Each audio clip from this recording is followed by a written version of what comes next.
Hey guys, AJ Hazy here, and welcome back to the Vantage West video blog. Here we are, the start of a brand new decade. It's 2020, and I am going to put my crystal ball on the line here and make some market predictions. So I want to first give you some in the trenches market intel, and then I'm going to get out the crystal ball and make that prediction for 2020. But before we can discuss where we're going, we need to know where we are. So let's start with the sales for 2018. On the surface, it's pretty flat, almost nothing to report here when compared this year to last year.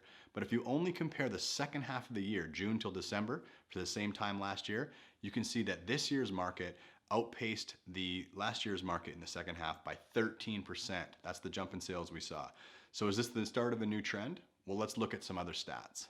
The sell-through rate improved by a similar amount as well, with listings sold from listings taken climbing from about 50% to 56%, so about a 12% improvement there.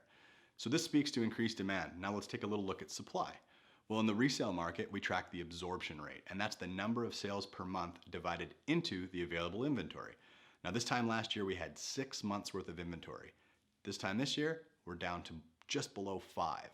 Now, when the market gets below 5 months of supply, you start to see upward pressure on pricing.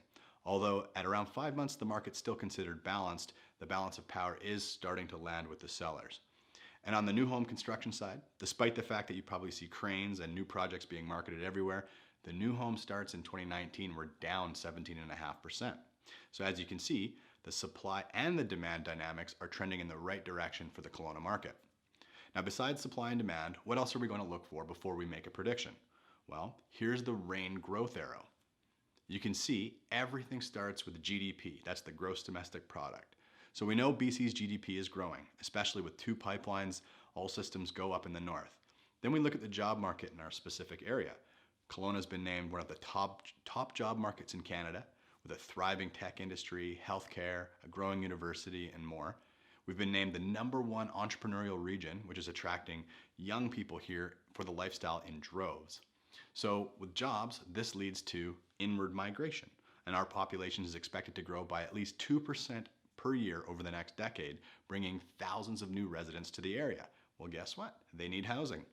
A little more than half of these new residents will rent while they put down roots, and this puts downward pressure on the vacancy rate, and then we see the rents and real estate prices increasing.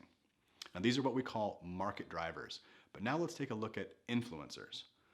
Now, as you probably know, about 25% of our market comes from Vancouver or the Lower Mainland and Alberta, and those markets have experienced a pretty serious slump in the last couple of years, which has had a cooling effect on our market. Well, here are the headlines now for Vancouver, and they're expecting them to go into a full recovery this year. Now let's look at Alberta. Well, RAIN research now puts both Edmonton and Calgary smack dab into the middle of the recovery stage. That means the slump is over. Now, they may still avoid buying second homes here due to the speculation tax, but you're going to see more and more baby boomers from Alberta cashing out of their home and then moving here permanently once their market recovers and they have enough equity to move on. Now, the same goes for resource workers working on the pipelines. They can sell their home for enough to buy out here. They're going to move their families just like we saw 5 years ago. Okay, without further ado, here are my 8 predictions for 2020 and beyond. Number 1, we will return to a seller's market in 2020. That means inventory will dip below 5 months worth of inventory, and we're going to see the balance of power now land with the sellers for the first time in a couple of years. That is going to lead to some market appreciation. Nothing runaway, I predict around 5%, but I'm going to give myself a range here and say that there's going to be single-digit appreciation between 3 and 8%. What else is going to happen? I believe that the government is going to relax some of the policy that they put to slow our market down a couple of years ago. The thing I believe they'll relax is the stress test. I think they're going to back off a little bit on the stress test, which is going to make things easier for people to borrow. Now, the typical liberal government maneuver, giveth with one hand, taketh with the other, I think we'll also see a new tax of some kind introduced on real estate. All right, next up, I think this spring, if you're shopping for a new mortgage, there's going to be rate wars. I think we're going to see a return to the prime minus environment where banks are offering big incentives to get their money on the street. So I think we're going to see spring rate wars, which is going to be an opportune time to either purchase real estate or refinance a property that's coming due.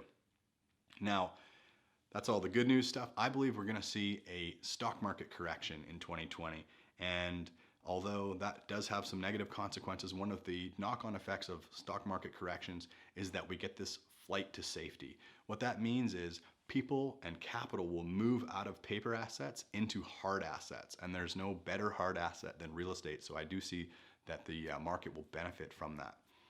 Now again, I'm going to predict that rents are going to increase 5 to 10% despite all of the affordable housing initiatives. It's just not going to be enough to hold the rents down. So I believe you're going to see the rental market get a little bit tighter and a little more expensive for people moving here. And lastly, I make a prediction now about the luxury market. It's been pretty rough in the luxury space for the last few years, but as I watch the supply start to shrink now for the first time in a long while, I'm going to make the prediction that the luxury market will start to improve considerably in 2020, but still lag behind the rest of the market. Well, there you have it. Those are my predictions for 2020. A pretty good prognosis in my opinion. If you're thinking about making a move and want to check out what your home might sell for, you can do that right here on the blog. If you want to have a poke around and see what listings are out there, you can do that also right here from the blog. If you have any questions, we'd love to sit down with you, make a game plan, and until next time, bye for now.